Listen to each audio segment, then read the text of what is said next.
Modern men have been castrated by an internet ghost, what the interweb calls modern feminism, and you're actively participating in your own digital sterilization because modern feminism doesn't exist, but you still think it does, and you make it the object of your rage. You sit on your phone all afternoon scrolling through a circus of online content. On the one side, you see the blue-haired corporate HR types scream about the patriarchy. On the other side, you listen to bitter internet gurus tell you that modern women are the enemy, that you need to go monk mode, and that heterosexual relationships are just a liability. And you swallow it. You let those algorithmically generated internet categories dictate how you live, how you date, how you view yourself. It's pathetic. You have allowed a simulated online shouting match to make you small, defensive, and hyper anxious. I'm not here to join the chorus of people lecturing you on your flaws. I'm here because I have an Ivy League PhD. I was a college professor for many years, and my academic research was heavily rooted in feminist theory. I'm here to tell you that you're fighting a ghost that doesn't exist. You aren't losing a culture war to women. You're being scammed by a hyper sanitized civilization. Here's the truth that they don't want you to know. So-called modern feminism is not a coherent philosophy. It has nothing to do with historical feminism. It is entirely a constructed category.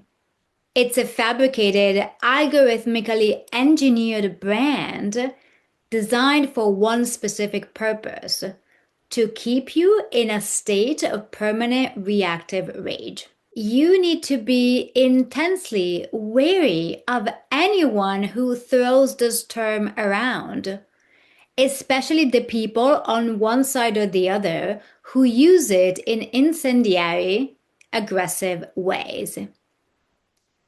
Think for 1 second about who benefits when you either attack or praise what's commonly called modern feminism. On the one hand, you have corporate institutions and HR departments who use the brand of feminism as a protective shield. They don't care about human liberation, they care about compliance, risk management, and turning complex, alive human dynamics into legal frameworks. They use modern feminism to sanitize the workplace, to kill aliveness and make you walk on eggshells. It's totally a control mechanism. But on the other hand, the bitter internet gurus you listen to need this boogeyman to survive. The manosphere grifters, the rage bait creators, the alpha podcasters. They're running a highly effective business model that relies on a fabricated artificial enemy to survive. That's why they're invested in keeping you terrified of modern women, because they make money out of it, a lot of them. They built a caricature of women, point at it, and tell you, see, the world is rigged against you, especially if you're not conventionally attractive. Buy my course, go monk mode, don't trust them. It is totally an intellectual trap. Every time an online red pill creator uses modern feminism to trigger your anger, they're actively participating in your sterilization. They're taking your natural, healthy, masculine drive, which is meant to build, to protect, to conquer, and they're shrinking it into a defensive turtle shell. They're literally weaponizing a made-up category to make you look at half the population as your enemy instead of your natural counterpart. And it's easy to fall for this incendiary bait. But the truth is, the second you let someone trigger your rage with a fictional category, you lose your power. You aren't being a leader, you're being a puppet, no matter what side of the spectrum you fall. So let's look at who is actually pulling the strings and how you can take your power back. If you step back from the screen and look at major institutions like corporations, universities, media conglomerates, they don't care at all about deep, messy human philosophy. They care about two things: risk mitigation and profit. Decades ago, the bureaucratic machine realized they had a problem. Raw human agency, raw human aliveness is deeply unpredictable. The innate human drive to express, to build, to protect, to conquer, challenge, and to pursue a distinct mission is incredibly hard to manage. When men are operating with this kind of focused, self-directed vitality, they don't fit neatly into spreadsheets.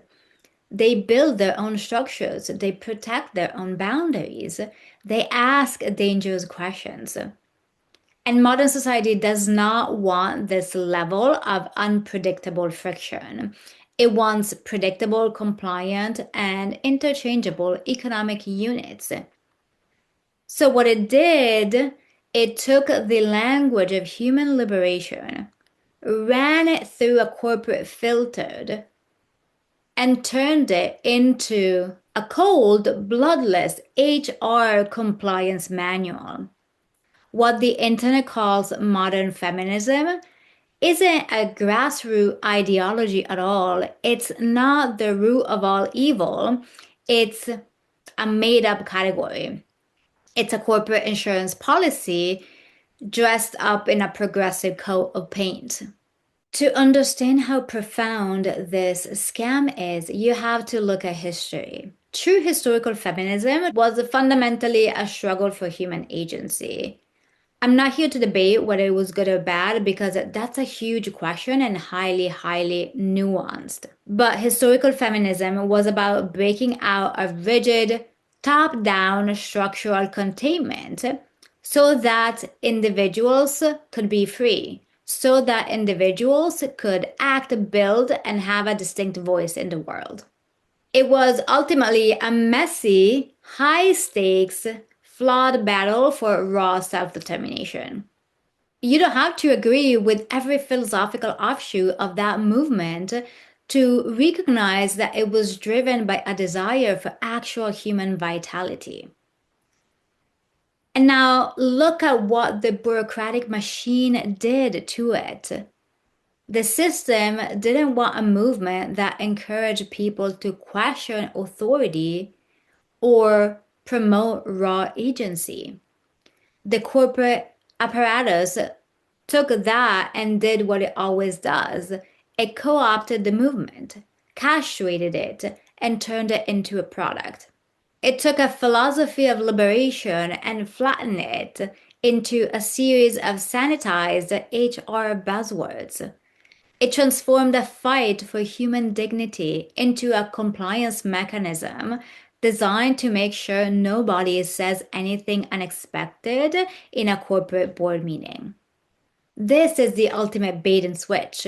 They took a concept meant to expand human potential and used it to turn the workplace, the university, the public square into sterile, hyper-regulated environments that deny human vitality. It packaged a simulated version of empowerment for women, telling them that their ultimate value was in becoming highly efficient and exploited corporate assets. And it told you, the modern man, that your natural assertiveness, your protective instincts, and your desire to build a mission weren't virtues to be cultivated, but legal liabilities that needed to be managed, suppressed, and policed. And this wasn't done to lift people up, it was done to control everyone. It was done to create a world where nobody takes risks, nobody acts with raw agency, and everyone walks on eggshells. They didn't solve the problems of the world, not at all. They just hollowed out your capacity to impact it. They replaced a man's natural desire to build and protect with rage bait. They made you reactive instead of fostering your natural vitality. They made you safe, they made you productive, and they left an entire generation of men feeling utterly isolated. And this is exactly where the second half of the scam comes in. Given that you feel that deep systemic isolation, an entire digital industry has risen up online to exploit it. You need to look at your current social media feed with intense skepticism because it is a symbiotic ecosystem designed to keep you trapped in that exact reactive state. On one side of this digital circus, you have the apparently hyper progressive, woke content creators. Their entire business model relies on virtue signaling and manufacturing moral panic. They don't want ultimately to solve systemic issues, they want to capitalize on them. They take extreme fringe examples, label them as universal truths, and broadcast them to generate maximum resentment. They need you to feel defensive because your defensiveness proves that they are morally superior. They weaponize the made up concept of modern feminism to accumulate cultural power and algorithmic clout. They want you to walk on eggshells because a hyper anxious, guilt ridden population is a highly compliant population. But on the other side of the coin, and this is the pill you need to swallow, there are the red pill internet creators that need the straw man of modern feminism to survive. It's the alpha man promoters who are running the same exact business model, just flipped. And let's look at the actual anatomy of how this digital hustle works. Step one, we have a completely mundane, slightly awkward interaction that happens in the real world. A guy stumbles over his words trying to talk to a woman at the gym, or an entry-level employee misinterprets a comment in a corporate meeting. In a normal, healthy society, that interaction lasts 30 seconds. People feel a brief moment of friction, they resolve it like adults, and everyone moves on with their lives. But the algorithm really cannot monetize maturity. So, step two, a hyper progressive, woke content creator gets a hold of a 10-second clip of that interaction. They don't provide the context, they don't want the nuance. Instead, they slap a highly inflammatory caption over it, use the academic language of systemic oppression, and frame it as definitive proof that the patriarchy is alive and well. They use it to perform moral superiority for their audience, which is ultimately a control mechanism, generating though millions of views from people who want to feel righteous anger. Now the trap is set. Step three, though, an alpha podcaster and a red pill content creator see that woke video blowing up. Do they ignore it? Do they call it a fringe extreme take? Absolutely not. They start salivating because the woke video is the raw material they need to run their own business. They clip the woke creators' overreaction, put their own shocked face in the picture, and blast it out to you. They whisper in your AirPods, look at this. This is what all women think. This is what the world wants you to do. If you even look at a woman or let alone try to talk to her, your life is over. Do you see the terrifying beauty of this machine? The woke outrage creators and the manosphere grifters are not enemies. They're business partners. They feed off of each other's extremes. One side manufactures the bait And the other side charges you a subscription fee to help you hide from it. Every time you let either side trigger your rage in the name of modern feminism, you lose your agency. You become a participant in your own sterilization. You take your natural drive and shrink it to a shell of itself. Think you're being a rebel by getting angry in the comments?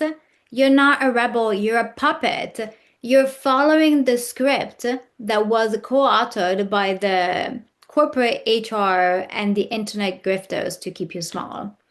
And then we wonder collectively why modern men are so confused. Think about how that confusion plays out for you tomorrow morning. When you walk into your office or step onto campus or even try to interact with others, so women maybe, notice if you aren't operating with clear focus anymore. Notice if you're not in charge of yourself. Notice if your real world interactions are modeled after a digital minefield that you've imported into the real world. Because you've been conditioned by this online circus to believe that modern feminism is a real monolithic force waiting to destroy you, while in truth, it's fiction. But you become hypervigilant because you believe this lie. You overanalyze every glance. You rehearse every sentence in your head before you speak, terrified that one misstep will trigger an HR investigation and get you labeled as a problem.